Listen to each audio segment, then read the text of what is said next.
विदित्य civil services में आपका स्वागत है। आज हम लोग बात कर रहे हैं कि इंटरव्यू बीपीएससी गेट के अंदर जाने के बाद इंटरव्यू में क्या क्या होता है, वो क्या प्रोसेस होते हैं जो पूरे ओवरऑल इंटरव्यू को पूर्ण करते हैं, कंप्लीट करते हैं। तो बीपीएससी गेट के अंदर जाने के बाद जो फेज होते हैं उनको हम लोगों ने 4 भागों में डिवाइड किए हैं।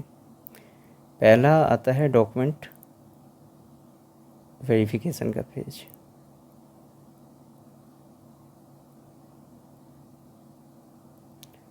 दूसरा वेटिंग रूम। तीसरा इंटरव्यू बोर्ड।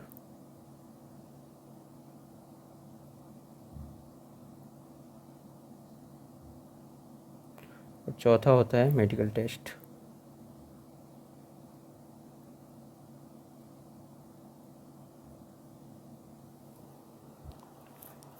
तो इस तरह से इन 4 भागों में हम लोगों ने डिवाइड किए हैं।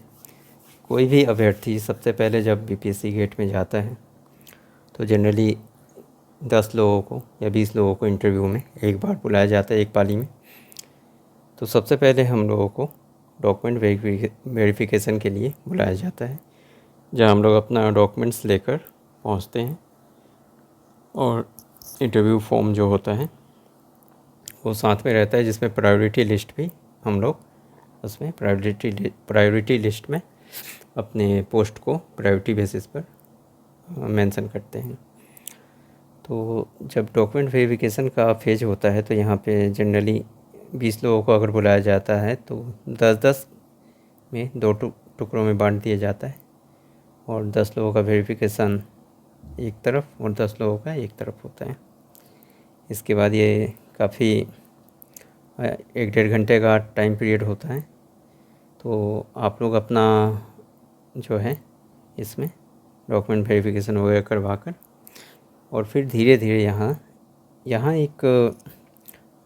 यहाँ से हम लोगों को भेजा जाता है वेटिंग रूम में। वेटिंग रूम में एक कोड दिया जाता है। जनरली ये कोड जो दिया जाता है इसी के द्वारा इंटरव्यू बोर्ड में जाना होता है। इससे पहले किसी भी कैंडिडेट का पूरा डॉक्यूमेंट जाता था, जिसमें उसका नाम, गृह जिला, सब कुछ मेंशन रहता था। लेकिन 56-59 बीपीएससी इंटरव्यू के दौरान कुछ इस तरह का इनोवेशन किया गया कि कोड जाता है, आपके बारे में बहुत सारा डिटेल नहीं रहता है इंटरव्यू बोर्ड के पास। उनके पास बस डिटेल के नाम पे कुछ एकेडमिक डिटेल ही दिया जाता है। तो वेटिंग रूम में आपको कोड दिया जाता है और यहाँ थोड़ा हाफ एन आवर के आसपास आपको वेट करना होता है। यहाँ पे आप अपना चेहरा भी फ्रेश कर सकते हैं थोड़ा, और पॉजिटिव थिंकिंग के साथ इंटरव्यू से पहले आपको यहाँ पे बैठना होता है और पॉजिटिव चीज़ें ही सोचना ज़्यादा बेहतर होता है। प्रेशर तो बहुत ज़्यादा होता है सभी कैंडिडेट पे, इन प्रेशर को हैंडल करना बहुत ज़रूरी होता है। इसके बाद इंटरव्यू बोर्ड जो है, इंटरव्यू बोर्ड में जाना होता है। इंटरव्यू बोर्ड का दृश्य कुछ इस तरह का होता है कि लगभग 4 या 5 लोगों का इंटरव्यू बोर्ड होता है पैनल में। इसमें सबसे सामने हेड ऑफ द चेयर बैठते हैं।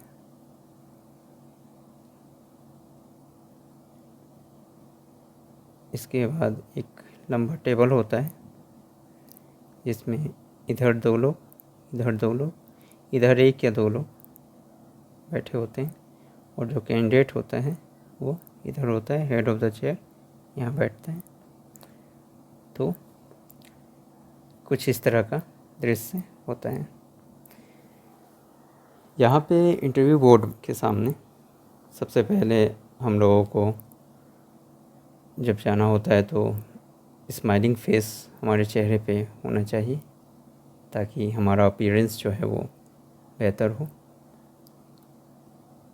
और अभिवादन के रूप में आप कुछ भी कह सकते हैं। गुड आफ्टरनून, या जब भी जो समय हो रहा हो, गुड मॉर्निंग, गुड आफ्टरनून, प्रणाम, नमस्ते, कुछ भी कह सकते हैं। तो ये शुरुआती फेज होता है। इंटरव्यू बोर्ड में जनरली जो फार्मूला काम करता है वो इस टाइप का काम करता है कि सॉरी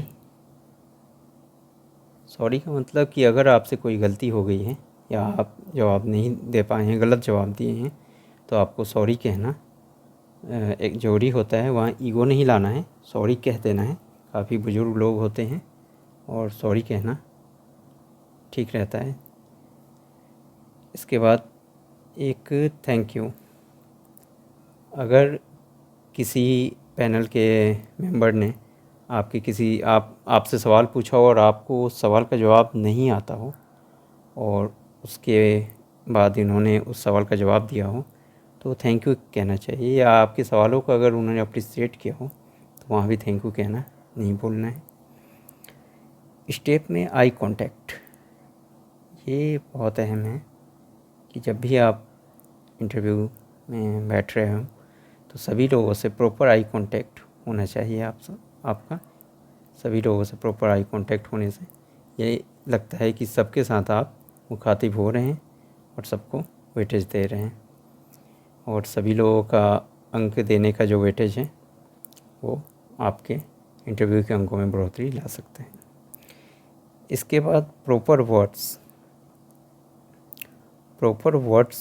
का प्रयोग आप अपने इंटरव्यू के दौरान करेंगे तो बेहतर होगा। Proper words in the sense कि अगर आप किसी भी बात के लिए बेहतर शब्दों का प्रयोग नहीं कर रहे हैं तो ये आपके लिए उल्टा पड़ सकता है। जैसे सामान्यतः देखा गया था कि कुछ कैंडिडेट गए और उनसे पूछा गया कि आपने एकेडमिक कहाँ से किया है, तो उन्होंने कहा कि मैंने DU से किया है। तो एक मेंबर उसमें उखड़ गया कि ये DU क्या होता है। तो बाद में उन्होंने क्षमा मांगा, उनसे सॉरी कहा और दिल्ली यूनिवर्सिटी कहा। इसी तरह एक कैंडिडेट गए थे जो इंग्लिश मीडियम के थे, जिनसे पूछा गया था कि भारत की चौहद्दी बताइए। तो उन्होंने कहा चौहद्दी नहीं पता है मुझे, और इंग्लिश मीडियम के थे तो जो बोर्ड था उन्होंने इगोइस्ट रवैया देखा उनका और ये कहा कि आपको चौहद्दी नहीं मालूम है। तो इस तरह के शब्दों पे अड़ना नहीं है, सॉरी बोल देना है। और उनको बहुत ही कम मार्क्स दिए गए थे उस इंटरव्यू के दौरान। तो अपनी तरफ से बहुत ही सौम्य भाव रखना है। सामान्यतः जब भी कैंडिडेट अंदर एंटर करते हैं तो उनसे जो पहला प्रश्न किया जाता है, या ज़्यादातर लोगों के इंटरव्यू ब्लॉग को देखने के बाद ये एनालिसिस निकला है कि सबसे पहला प्रश्न उनसे किया जाता है कि आपने एकेडमिक कहाँ से किया है, और एकेडमिक के साथ ही उनके इंटरव्यू की शुरुआत होती है। एकेडमिक में विषय क्या थे, इसके बाद आपका ऑप्शनल क्या था, और इसके बाद ऑप्शनल से सवाल होते हैं। अगर आपके ऑप्शनल के विषय का कोई यहाँ पे प्रोफेसर हो तो आपसे काफ़ी बारीक सवाल कर सकता है।